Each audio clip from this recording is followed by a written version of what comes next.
L'open interest, malheureusement très souvent mal exploité, même si c'est connu par beaucoup de monde, les gens le voient comme des bougies random qui bougent, qui montent, qui descendent. Et cette vidéo est là pour les débutants, mais également pour les personnes qui ont plus d'expérience et qui aimeraient s'intéresser à l'open interest, parce que pas tout le monde a les mêmes stratégies trading, donc ça sera une introduction pour tout le monde. Je vais vraiment commencer de zéro, faire un résumé assez rapide et même parler de quelques stratégies. C'est pourquoi une insertion de pouce bleu dans cette vidéo ferait extrêmement plaisir. Et c'est parti. Donc l'open interest c'est quoi? C'est simplement les ouvertures et les fermetures de position. Alors déjà là il y a un piège parce que souvent les gens pensent que quand ça monte ça signifie qu'il y a des longueurs, mais non, quand ça monte ici ça signifie qu'il y a des longueurs et des shorters qui rentrent, qui ouvrent des positions et qui ne ferment pas de position. Quand ça descend ça signifie simplement que des longueurs et des shorters ferment des positions. Ce qu'il faut savoir, c'est qu'on est très proche du 50-50 niveau long short sur chaque bougie, ce qui signifie que par exemple sur cette bougie-là, ce petit truc-là, si on prend la taille de la bougie et qu'on regarde l'argent qui est rentré, ici par exemple 419 millions de dollars, on est plus ou moins sur 210 positions, enfin 210 millions de longues et 210 millions de shorts, donc plus ou moins 50-50. Même si on n'est pas sur exactement 50-50, partant toujours du principe qu'on est proche du 50-50. Il y a plusieurs façons de voir l'open interest sur TradingView. On a par exemple Open Interest Suite Aggregated by Leviathan qui est très bien. Malheureusement, il prend en compte seulement Binance, BitMEX et Kraken. Binance est très bien, mais il n'y a pas Bybit, OKEx, tous les plus gros exchanges ne sont pas là-dedans. Et forcément, ça fausse l'open interest du Bitcoin en général. Là, on est seulement sur 3 exchanges. On est pour l'instant sur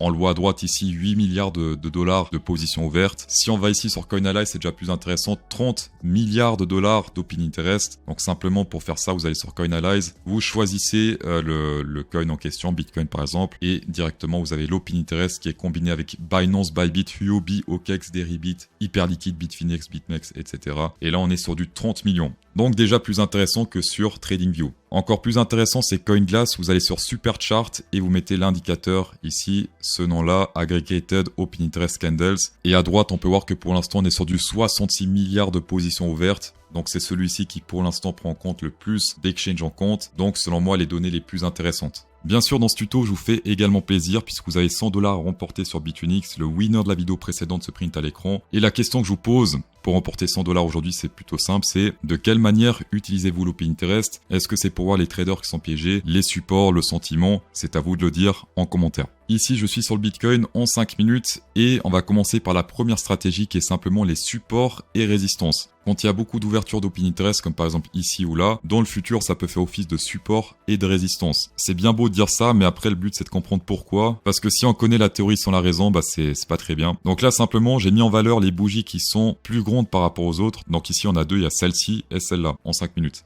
Donc forcément, ça peut faire office de support et de résistance en 5 minutes. Mais qu'est-ce qui se passe, justement, dans ces bougies-là? On sait que là, il y a beaucoup de positions qui sont vertes, longues et short. Ce qui signifie que dans cette zone-là, eh bien, il y a 50% de longueur, 50% de shorter plus ou moins. Peut-être on est sur du 47, 53. Si après ces ouvertures le prix descend, qu'est-ce qui se passe? Eh bien les shorters sont en profit et les longueurs, ils sont en PLS parce qu'ils vont essayer de fermer leur position sur un break-even. Break-even, c'est la zone où il y a zéro gain, zéro perte, où ils récupèrent en quelque sorte leurs pertes. Ça se voit notamment dans cette zone-là. Donc ici on commence à descendre, les longueurs sont en PLS, on reteste cette zone et qu'est-ce qui se passe? Les longueurs ferment leur position et je rappelle très important, un longueur qui ferme sa position est une position de vente. Donc là on a beaucoup de pression vendeuse.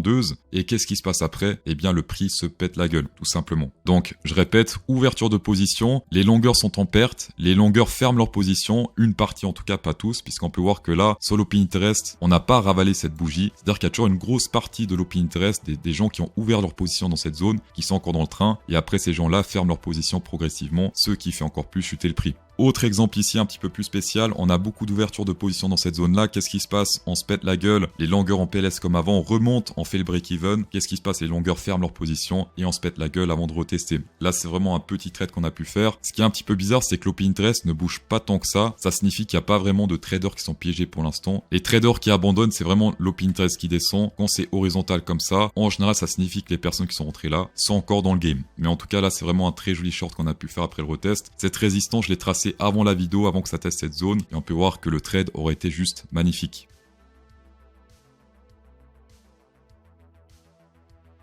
Pour les personnes qui souhaitent faire des trades avec CryptoSource sur Bitunix, l'exchange qui est en train de détruire tous les concurrents de No KYC ici en 2025, grâce à moi, vous avez 12% de rabais sur les frais standards et même 20% de rabais sur les frais les week-ends puisque vous devenez VIP2 tous les week-ends. Et ça, c'est parfait pour faire du scalping court terme, comme on peut le constater ici en 5 minutes. Bitunix, pas de KYC, inscription en 8 secondes grand max, c'est très rapide. Sinon également Bluefin. Et pour les personnes qui préfèrent tout ce qui est KYC, les traditionnels BitGet ou même BingX. Ce graphique-là est pas mal pour les débutants puisqu'il indique simplement la différence entre le price du Bitcoin price et l'open interest, donc le prix et l'open interest, pas forcément le Bitcoin. Quand le prix descend et l'open interest monte, donc le premier exemple, c'est bearish simplement parce qu'il y a des traders bulls qui sont piégés. Ça arrive pas très souvent, mais quand ça arrive, c'est extrêmement intéressant, comme par exemple ici, c'était en février. On est descendu sur le prix, l'open interest est monté. On a même pu faire une sorte de support sur l'open interest et également sur le prix. Dans toute cette zone-là, il y a beaucoup de positions qui sont ouvertes et à partir de cette bougie-là, ici, les positions ont commencé à se fermer. Regardez bien où est-ce que cette sélection naturelle se situe sur le graphique, puisque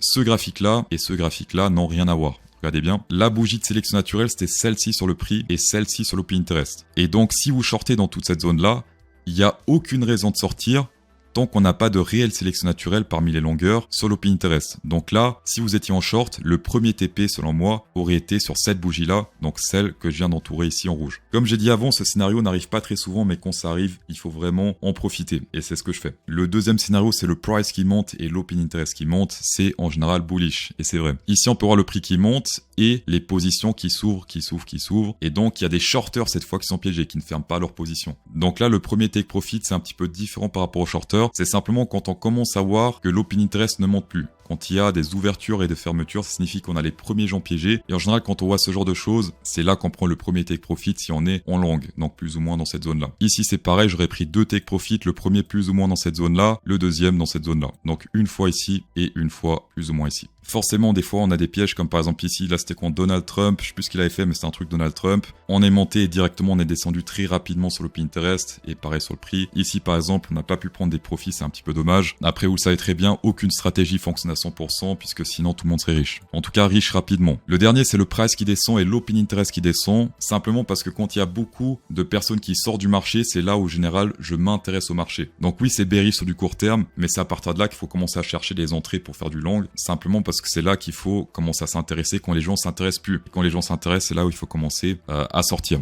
Exemple parfait ici, on se pète la gueule sur l'open interest, pareil sur le prix. Et quand ça commence à stabiliser, c'est là il faut commencer à chercher des entrées longues. Comme par exemple dans cette zone-là, il fallait long avant de pumper totalement. Ici pareil, on s'est pété la gueule, stabilisation, court pump, mais très intéressant. Donc oui, c'est bearish, mais c'est bearish et bullish à la fois. J'espère que vous m'avez compris. Vu que des fois c'est un petit peu chiant de faire manuellement ces supports résistance, ici également beaucoup d'ouverture sur cette bougie-là. Si on prolonge, est-ce que ça fait un truc intéressant dans le futur? Cette bougie-là, hop, si on prolonge, pas mal.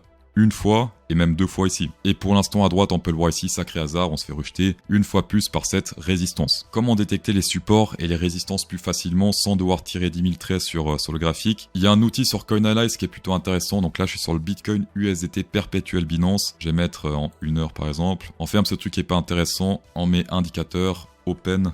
Et on prend celui-ci stablecoin et coin margined, comme ça il y a plus de data. À droite on peut voir le open interest profile, et si on modifie les paramètres pour faire encore plus de open interest profile, sur la roulette, la roue dentée, et à la place de 24 je mets 100. Ici on peut voir tous les exchanges que ça prend en compte, Binance, Bybit, Huobi, Hyperliquid, Kraken, etc. Donc là on peut voir que beaucoup d'open interest dans cette zone là, mais là on voit les ouvertures et les fermetures. On va essayer de filtrer un peu tout ça parce que là c'est un peu bordélique. On va mettre uniquement les ouvertures ou uniquement le net, c'est-à-dire les ouvertures moins les fermetures. On va commencer par le net qui est intéressant selon moi. Dans toute cette zone là il y a eu beaucoup d'ouvertures, surtout ici autour des 103 774 $, et partout au sud, les positions se sont fermées. Donc théoriquement, ce qu'on peut faire simplement, c'est définir cette zone verte importante en tant que résistance, puisqu'on peut voir que depuis pas mal de jours, on se fait rejeter par ce niveau ici à la baisse. Cet Open Interest Profile prend en compte tout ce qui est sur l'écran. Donc si vous zoomez, ça prend en compte uniquement cette partie-là. Si vous dézoomez, ça prend en compte tout ce qu'il y a ici sur l'écran. Donc on peut voir beaucoup de résistance dans cette zone-là, mais également beaucoup de support potentiellement autour des 95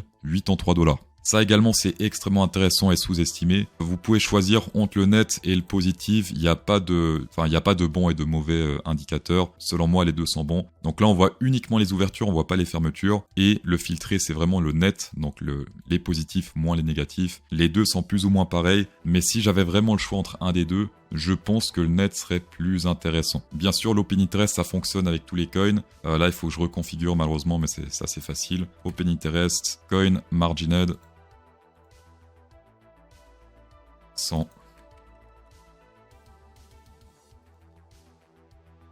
Et on a notre graphique en 5 minutes. Je vais mettre en net, c'est plus intéressant. Voilà. Et on a l'Open Interest en 5 minutes. Avec beaucoup de résistance ici sur cette zone des 2590 $. Donc ici, potentiellement, les longueurs qui sont piégées voudront fermer leur position et donc faire des ordres de vente pour fermer leur position. Et un ordre de vente, ça fait chuter le prix. Extrêmement intéressant selon moi, on peut faire des zones de support et de résistance. Prochaine résistance légère, on va dire ici autour des 2558 $. Résistance importante, donc on va mettre en rouge foncé parce que c'est important. On va mettre en jaune parce que c'est plus important. Enfin bref, vous avez compris. Bah écoutez, je crois qu'on a fait le tour. J'espère que la plus-value a été incrémentée chez vous. Si c'est le cas, un abonnement ferait extrêmement plaisir et un pouce bleu encore plus, ou inversement. Tout dépend si vous êtes déjà abonné ou pas. N'oubliez pas que si vous faites du scalping en 5 minutes, surtout les week-ends, profitez des rabais, c'est extrêmement important. Même si vous avez juste 12% de rabais au lieu de 10, vous allez voir que les deux petits pourcentages vont faire une grosse différence en votre faveur. Merci d'avoir shaké cette vidéo et bonne soirée.